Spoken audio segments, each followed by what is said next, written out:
What is your name? Bridget Kavanaugh. Where are you from? Berkeley, Michigan. How old were you on September 11th, 2001? 35. Where were you on September 11th, 2001 when we were attacked? Driving downtown to work. Did you ever visit the World Trade Center in New York City before September 2001? Yes. What do you remember? That it was very alive with lots of well-dressed people walking around in the financial district. Did you ever visit the Pentagon in Arlington County, Virginia before September 2001? No. How did you find out about the attacks? I heard it on the news radio driving to work, and I thought it was someone that was calling with a joke, and that was not of their right mind speaking on the radio. What were you doing at the time? Driving downtown. What were your first feelings/emotions when you heard about the attacks? When I first heard about it on the radio, I just thought it couldn't be real. And then when I got to the office, everyone was starting to talk about it, and I realized that it was serious business. What is your most vivid memory of that day? Just the amount of shock and sadness. And I was working with a lot of people in New York City at that time, so I spoke with some of them, and they were just in complete disbelief. And just the level of how significant it was in history. Were you afraid for your safety or the safety of your family?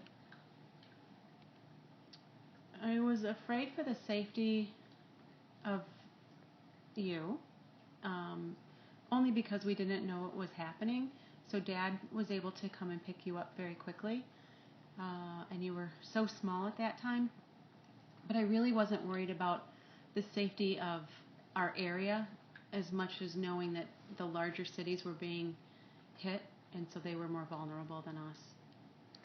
Were you personally connected to anyone in the towers, Pentagon, or planes? No, but a lot of the people that I worked with were directly connected. What do you remember about the nation and its leaders coming together in the days following September 11th? I remember there being a great sense of togetherness, a great sense of fear that brought on a great sense of being American and having American pride.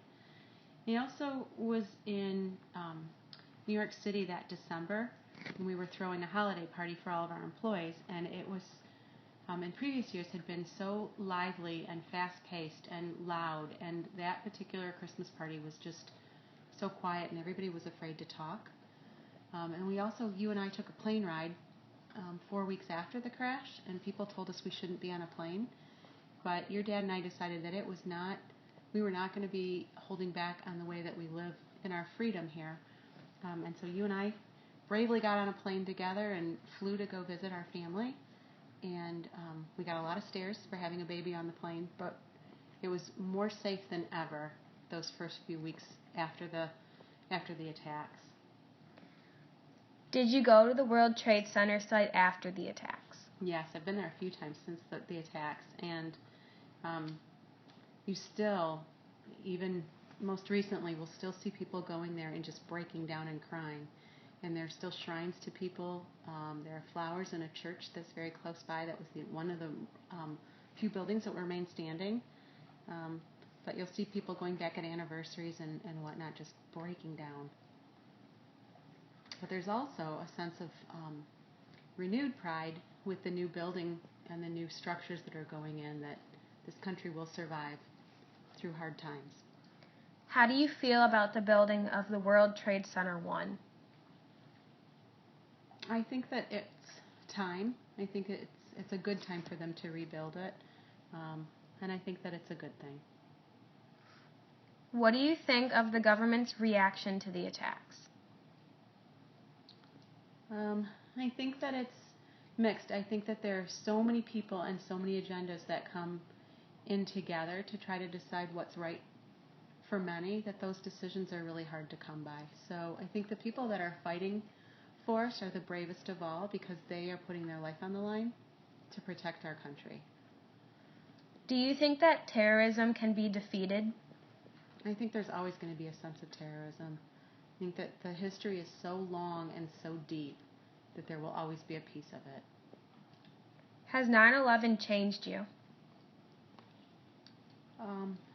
Yes, in that it reminds us how much freedom we had before, and it reminds us that our walls are not closed.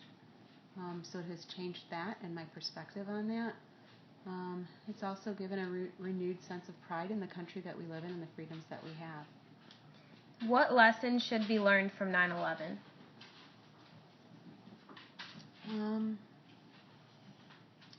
That we live in a very beautiful part of the world, and that we are not citizens of just the United States, but that we're citizens of the world. So we have a responsibility, and we have with those privileges come responsibility.